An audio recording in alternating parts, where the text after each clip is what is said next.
Hello, everyone. Welcome to another episode of 100 Yards of Football Sports Talk Radio. I'm your host and producer for the show, Logan Landers, and join me today to talk about the Carolina Panthers and what we think their 2024 season will look like. Helping me out, a guy who I know very well from the Elite Sports and Entertainment Network, Mr. Jay McLovin. Jay, say what's going on to everyone out there, and let me know what you think about the Panthers. Can they improve on last year's record, Jay? Can they improve from their just a season they want to forget about, going 2-15? Yeah, it's good to be here. Thanks, Logan, for having me, and thanks to 100 Yards for allowing me to come on. This is a very, very interesting team. I know they were bad last year. I know they were atrocious last year, but this team has a lot of question marks and a lot of things that look like they could go in the right direction if a lot of things pan out. Interesting. So, they have a new head coach, Dave Canales. I like it and I don't like it. I like it because Dave Canales is a really good developmental guy, especially with quarterbacks.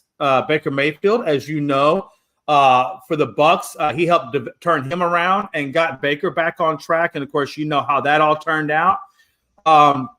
And interestingly enough, Logan, this is what I was telling you about in preseason. The interesting thing about this was Baker was also with Carolina. So, if he can do for Baker, if he can do for Young what he did for Baker, that could be huge. That could be huge for this team. Right. And so, like I said, there's a lot of similarities here because that's where he came. Dave Canales was with the was with the Bucks last year, and he developed Baker. Of course, Baker, like I said, was with Carolina. So I like how that all ties into this. Mm-hmm. But let's talk about it. So they were 2-15 last season. Obviously, that was not what they were wanting, but that's just, Young under Frank Wright just could not get it going. He just never could quite get over the hump, and he never really had a true number one either. So, and speaking of that, so they've had a lot of acquisitions, right? They brought in Leggett from the draft, which is crazy, and then they brought in other defensive sides. I think Clowney and a few other guys that they brought in. I want to make sure I speak on this intelligently. Hold on, let me pull it. I just want to pull this up super quick. I already have it brought up.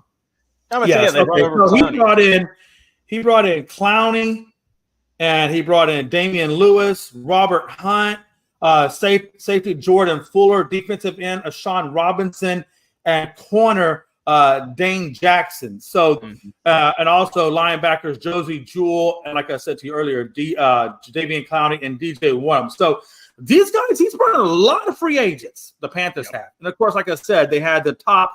Leggett. Now, they did lose the number one pick to Chicago last year. So that kind of did hurt them a little bit. But with all the acquisitions and all the free agents they brought in, there's a lot there. The thing about it also is, Young had 10 touchdowns, he had 11 touchdowns and 10 interceptions. Can that be fixed? Well, if it can be fixed, this is the guy that's going to do it. This Canales guy is the guy that's going to do it.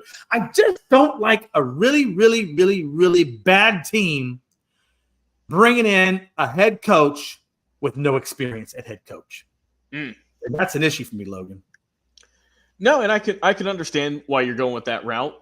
And also, let's not forget too, Jay, this is now going to be the third head coach in Bryce Young's very, very young career.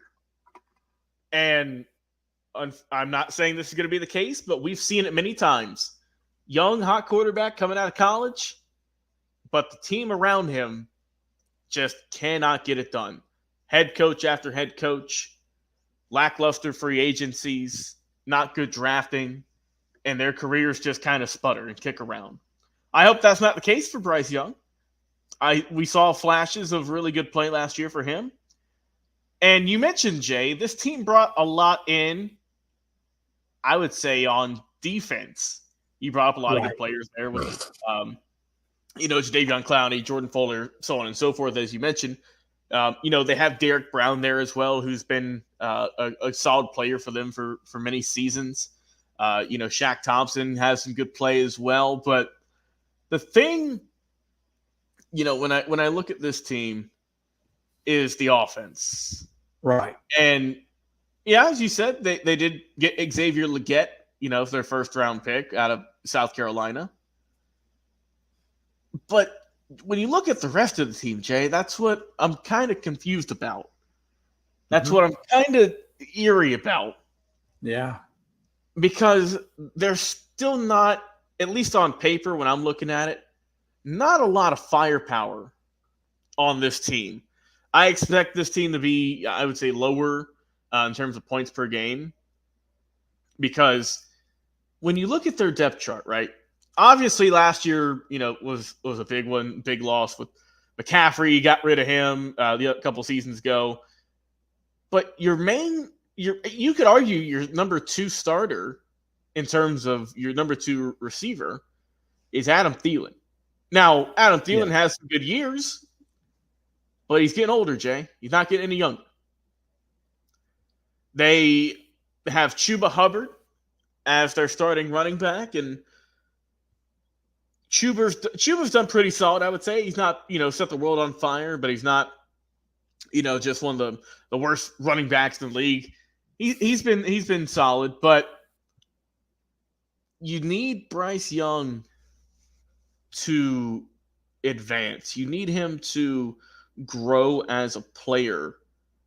And that's tough. That's tough when you're not getting a solid team behind you. And when you look at just how Bryce Young did, for his early tenure, when you see how he's done, just the main thing I keep hearing from a lot of people is he's been all right, but he needs some help. He's been all right, but he needs some help. And when you look at his stats last year, as you mentioned, he had 11 touchdowns, 10 INTs.